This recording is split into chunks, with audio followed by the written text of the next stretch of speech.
ন্যায় বিচারের শির যেখানে মাথা তুলে দাঁড়ায়, সেখানে সহিংসতা, দম্ভ, অহংকার চূর্ণ হয়ে যায়। খেয়াল করলে দেখবেন, শেখ হাসিনার রায় ঘোষণার পর আমরা যা ভেবেছিলাম সন্ত্রাসী আওয়ামী লীগ সেভাবে ভাঙচুর, ধ্বংসযজ্ঞ দেখাতে পারেনি। অধিকাংশ মানুষ যখন ন্যায়ের পক্ষে দাঁড়িয়ে যায়, তখন আল্লাহ তাআলার পক্ষ থেকে চমৎকারিত্ব, রহমত নাজিল হয়। যেখানে ন্যায় বিচার আছে, এক নম্বর, সেখানে অভাব থাকে না, সেখানে অসন্তোষ থাকে না। ন্যায় বিচার হলো সব কিছুর মূল। আপনার যদি অবিচার থাকে, অনাচার থাকে, আপনার সকল সমস্যা এসে সেখানে হানা দিবে। অহংকার হানা দিবে, দম্ভ হানা দিবে, দাপট হানা দিবে। এসবই আপনাকে ধীরে ধীরে শান্তি থেকে দূরে সরিয়ে নিয়ে যাবে। এ কারণে চীনে একটি প্রবাদ আছে, যেখানে প্রতিষ্ঠান আছে, যেখানে শিশু আছে, সেখানে ন্যায় বিচার থাকতে হবে, সেখানে শিক্ষা থাকতে হবে। এই ব্যাপারে কোনো ছাড় দেয় না চীনের সরকার। চীনের কোনো প্রতিষ্ঠান এই কারণে ব্যর্থ হয় না আজ পর্যন্ত। প্রিয় বন্ধুরা, আউযুবিল্লাহি মিনাশ শাইতানির রাজিম, বিসমিল্লাহির রহমানির রহিম, নাসরুম মিনাল্লাহি ওয়া ফাতহুন কারীম। নিশ্চয়ই আল্লাহর সাহায্য অতি নিকটে। আপনারা রায় যদি শুনে থাকেন, খেয়াল করলে দেখবেন বিচারক কি বলেছিলেন, কাইয়ুম সাহেব, যে only one sentence to death. এই বাক্যটা খেয়াল করেছেন? আমার কাছে শব্দচয়ন এবং যে সামান্য অল্প একটু ইংরেজি জানি, যত সামান্য, এত সুন্দর কম্বিনেশন অনেক দিন হয়েছে আমি শুনিনি। তো শব্দের তো কিছু খেলা থাকে। আপনার এক ব্রিটিশ এমপি জর্জ গ্যালিভার, সে সংসদে দাঁড়িয়ে সরকারি দলের মিনিস্টারকে, বিশেষ ছিল বিরোধী দলের, বারবার বলছিল, মানে সে গৌরবের কথা বলছিল, আই কনসিভ। অনেক সময় আপনার কথা দ্বিটা উচ্চারিত হয় না, দ্বিরুক্তি হয় না, বা তোতলামি আসে না, তখন সে 2-3 বার আই কনসিভ বলতেছিল। তখন সরকার দলের মিনিস্টার বলতেছিল, আপনি এই পর্যন্ত 4 বার কনসিভ করছেন, কোনো সন্তান উৎপাদন করতে পারেন নাই। এটা হলো কনসিভের একটি দ্বৈত অর্থ থাকে।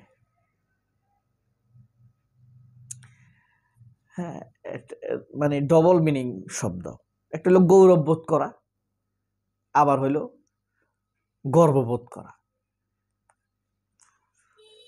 তো এভাবে তিনি আবার বিরোধী দলের নেতাকে, ওই মন্ত্রী থামাই দিলেন, ভাই আপনি 4 বার গর্ভধারণ করছেন, কনসিভ করছেন, কিন্তু কোনো সন্তান উৎপাদন করতে পারে নাই। তো এই শব্দটা আমার কাছে চমৎকারিত্বে ভরপুর মনে হয়েছে, যে the sentence, only one sentence to death.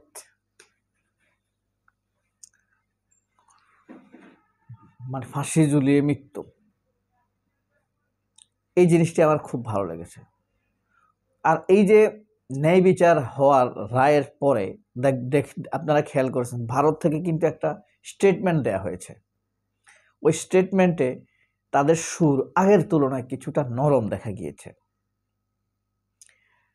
তারপরে ভারত খুব ভালো করে জানে জাতিসংঘ আমাদের পাশে আছে। এই বিষয়ে জাতিসংঘ সবার আগে তদন্ত করেছে। জাতিসংঘ তদন্ত শেষ হওয়ার পরে ট্রাইব্যুনালে শেখ হাসিনার মামলার রায় গিয়েছে। এরপরে আপনার একটা দেখার, তবে একটা, আওয়ামী লীগ যে প্রতিক্রিয়া জানাবে না তা কিন্তু না। আওয়ামী লীগ একটা মরণ কামড় দিলেও দিতে পারে। তবে আমি বলতে চাইছি, তাদের মনোবল ভেঙে গিয়েছে। তারা এখন ভাবে এরপর কি হবে। এই যে আমি একটা গাড়ি পোড়াবো, আল্লাহ, তারপরে কি হবে। এই যে আমি একজনের গায়ে আঘাত করব, তারপরে কি হবে? কারণ the all criminal now thinking on new way. They have lost their chief criminal, commander of criminal. তারা তাদের কমান্ডার অফ ক্রিমিনালকে হারিয়েছে। কমান্ডার অফ ক্রিমিনালের গলায় এখন ফাঁসির দড়ি, উপহারের মালা নয়, ফুলের মালা নয়, তার গলায় এখন ফাঁসির দড়ি। শহীদ সালাউদ্দিন কাদের চৌধুরী অ্যারেস্টের আগে একটা কথা বলেছিলেন যে এই ট্রাইব্যুনালটা যেন থাকে, এই ট্রাইব্যুনালে ভবিষ্যতে কার বিচার হয় আল্লাহই ভালো জানে। আবার তাকে যখন অ্যারেস্ট করা হয়েছে তখনও তিনি ট্রাইব্যুনালে হাজিরা দিতে এসে বলেছিলেন, জজ সাহেব একদম কাস্টডিতে দাঁড়িয়ে বলেছিলেন, জজ সাহেব এই ট্রাইব্যুনালটা বন্ধ করেন না, এই ট্রাইব্যুনালে একদিন শেখ হাসিনার বিচার হবে। সময় কিন্তু খুব বেশি না। শেখ হাসিনার প্রতি আমাদের কষ্টটা কোথায় জানেন? এই প্রজন্মের, আমাদের প্রজন্মের অহংকার, অভিশাপটা হলো শেখ হাসিনা আমাদের প্রজন্মের জীবন থেকে 17টি বছর নষ্ট করে দিয়েছেন। জীবন থেকে সোনালি 17টি বছর কেড়ে নিয়েছেন। আপনি ভাবতে পারেন? আমাদের বাবা মা থেকে আমরা আশঙ্কা ছিলাম। আমি আমার বোনের বিয়েতে যাইতে পারি নাই। আমার বোন, যাদের সাথে, যে বোনের সাথে আমি চকলেট ভাগ করে খেতাম, একটা আপেল ভাগ করে খেতাম, আমরা একটা ডিম ভাগ করে খেতাম, তার সবচাইতে বড় অভিশাপ হলো সময় নষ্টের অভিশাপ, জীবন নষ্টের অভিশাপ।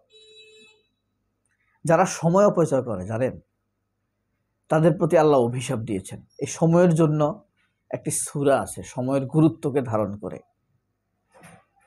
ইমানের গুরুত্বকে ধারণ করে। অল আসর ইন্নাল ইনসানা লাফি খুসর ইল্লাল্লাযিনা আমানু ওয়া আমিলুস সালিহাত ওয়া তাওয়াসাউ বিল হাক্কি ওয়া তাওয়াসাউ বিস সাবর। আসর মানেই হলো সময়, এখানে সময়কে বোঝানো হয়েছে। আপনার যখন বারবার বিপদ আসবে তখন আপনি ধরে নেবেন আপনার মধ্যে কয়েকটি সমস্যা আছে, আপনি সময় অপচয় করছেন। সময় অপচয়কে আল্লাহ খুব অপছন্দ করে। আরো অনেকগুলা 12টি পয়েন্ট বিষয় আছে জীবনের। আমি এই সময়ের গুরুত্বটা বললাম এই কারণে, শেখ হাসিনা আমাদের জীবন থেকে অনেকগুলো সময় কেড়ে নিয়েছেন, যেটা ফিরে আসবে না আর। এই কঠিন সময়ে আমি আমার বাবাকে হারিয়েছি।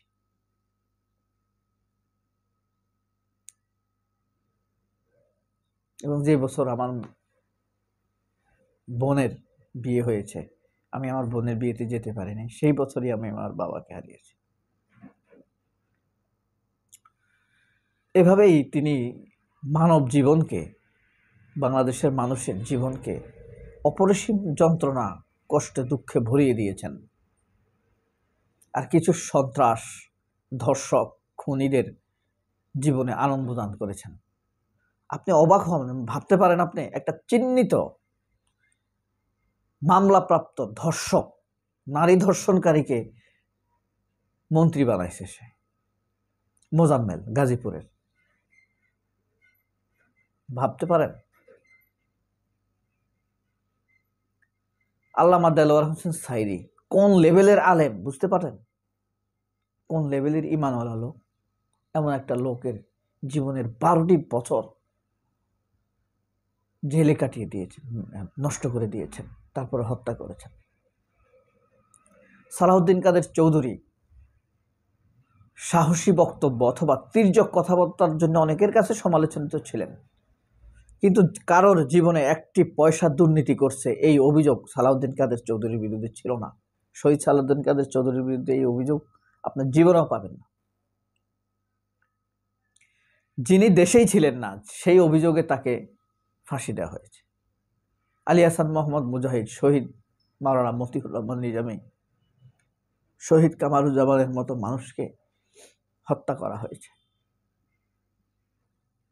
ভাবতে পারেন কেমন জীবন এই জীবনগুলো এই রাষ্ট্রের জন্য? শহীদ মীর কাসেম আলী কেমন একটা জীবন, যে নাকি হাজার হাজার মানুষের কর্মসংস্থানের ব্যবস্থা করেছে, মানুষের স্বাস্থ্যের সেই প্রত্যন্ত অঞ্চলে খাগড়াছড়ি, কাপ্তাই, যেখানে আপনি ডাক্তারকে ফোন করলে আসতে ডাক্তারের 4-5 ঘন্টা লেগে যায়, সেখানে হাসপাতাল দিয়েছে। মুসলিম অমুসলিম সবাই উপকৃত হচ্ছে। তাকে হত্যা করেছে এই সেই শেখ হাসিনা। শুকরিয়া আল্লাহ তাআলার কাছে, এখন আমরা শেখ হাসিনার দুঃসহ মিথ্যা কথা, দুঃশাসন থেকে আমরা মুক্ত। সবাই অনেক ভালো থাকবেন। আল্লাহ হাফেজ। আসসালামু আলাইকুম।